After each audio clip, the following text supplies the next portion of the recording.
To buy or not to buy? That is the question that Hamlet never had to deal with. But we do. And by the way, this is Brule. Say you're out having a good time at a thrift shop, antique show, or some other good place, and you find an item that isn't in your books. You can't find it on any of the websites or any of the appraisers telling you what to buy or not to buy. And of course, even if you do find it in those sources, they're not always right. Neither am I. So how do you decide? I am not going to tell you to buy it or not to buy it. I am going to give you a way of thinking about it that might help. Let's start pretending that you're new and you don't have a bank account so big that you just have to rush to try to spend it all. And at that stage, I say, do you like it? Do you like it now? And is it a cost that won't bother you much if it turns out you're wrong? And maybe when you get home, you don't like it. Or you get home and somebody else doesn't like it. It's just, if it's, cute and not expensive, you take it home. It's what I call the magpie level of collecting. And I definitely started out there. Most young buyers do. And it's a nice quick way to fill your house and your garage and an antique booth and lots of other space. But it's also a pretty good way to learn about things, because having things at home where you can spend time with them is how you really get a feeling for what is good, better, best, crap. Or just, the difference between kitsch and crap. And when you start to get a feeling for that, you'll probably want to sell some of the things that you originally liked and spend a little bit money probably on fewer items that you like more. Now you're starting to get into dating. You're going to spend a little more time making up your mind, turn down a few more things. The ones you buy, you're probably going to like longer. Or at least that's the goal. And really, the magpie and dating stages are both kind of, sometimes called tuition pieces. The money you pay for those is not just for the item itself, but for what you learn by buying it, by living with it, by selling it, and just by all the things that you see while you're out shopping. Now, if you want to stay at the magpie stage for 50 years of collecting, not a problem. Just try not to slip over into the obsession stage. If you are just buying things and packing them away and never seeing them again, you're not collecting, you're hoarding. And I love going to the auctions of people who spent 50 years doing that. but I don't advise being one of them. I may be one of them, but I don't advise it. Some, not all, move to another level of collecting where things get a little bit more serious. Partly because you're talking about a little bit more money, even though you may still not have all that much money. So you have to think about it more. Now I call, this is when you're looking to get married. This is when you're trying to find things that you expect to live with probably from now on. Some of them you're going to end up selling off or giving away as presents when you need one and can't get to the store. Of course, that's also good at the Magpie level. And you have to ask yourself some tougher questions. Mainly, the way I look at it, when you walk into the room 2 years later and see this piece, will it make you smile?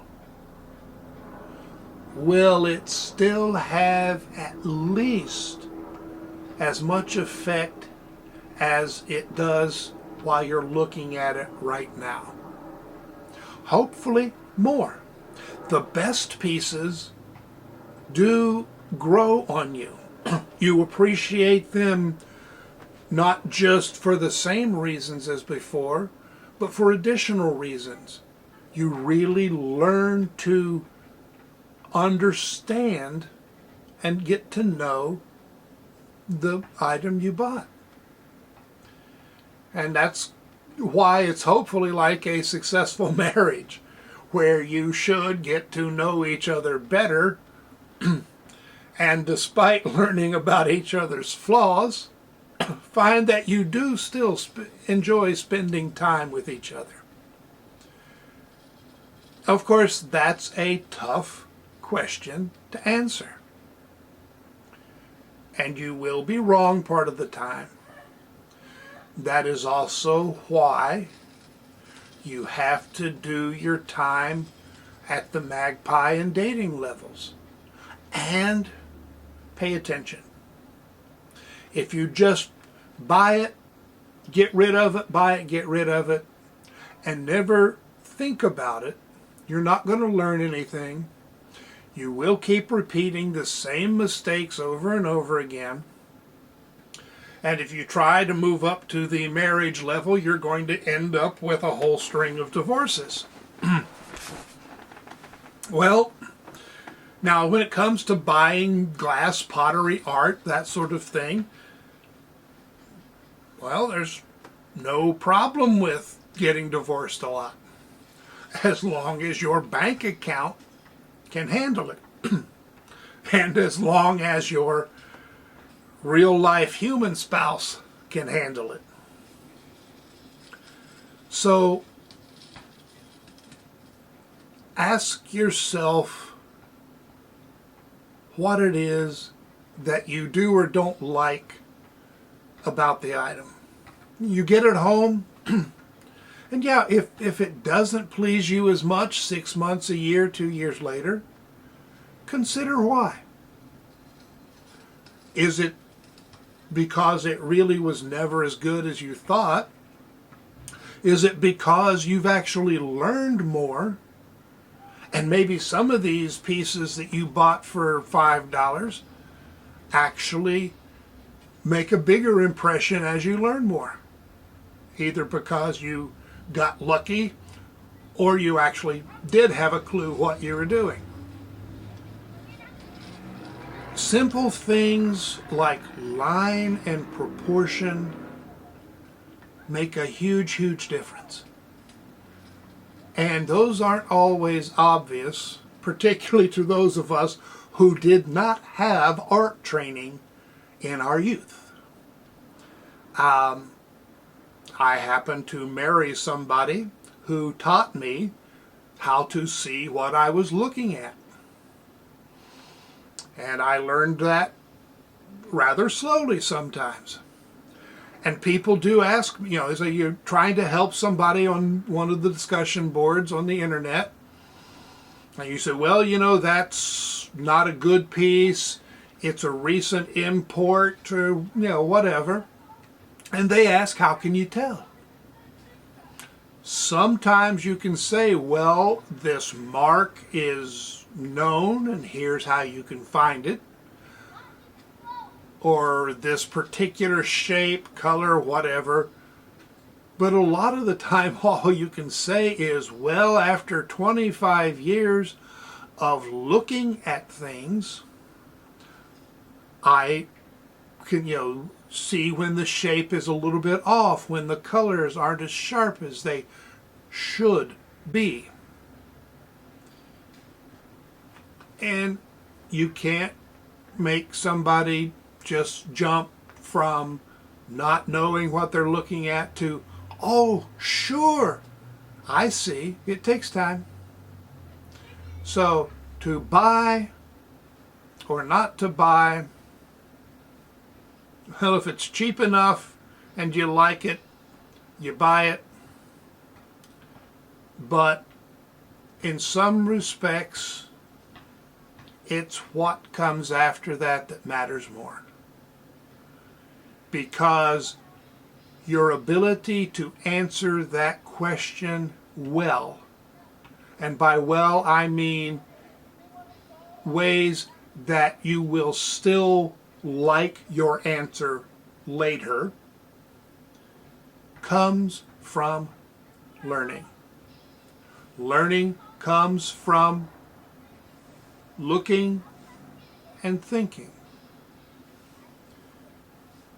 So buy it when you can, spend some time with it, try to learn.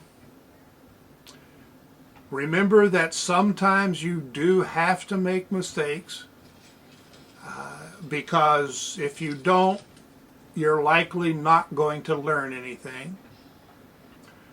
Try to keep the mistakes controlled. Don't go throwing your entire bundle into one piece without thinking about it a whole lot, even if it's only a small bundle. But buy it, try it, and if need be, pack it away for a while.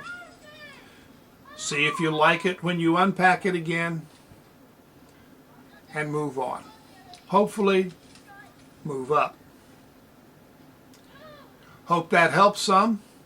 I realize it was not a nice, tidy, simple answer. But if somebody gives you a tidy, simple answer to cover all situations of buy or not to buy, then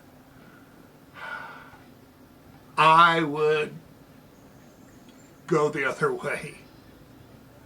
Okay, I will see you again, I hope.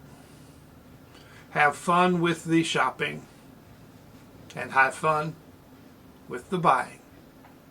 So long.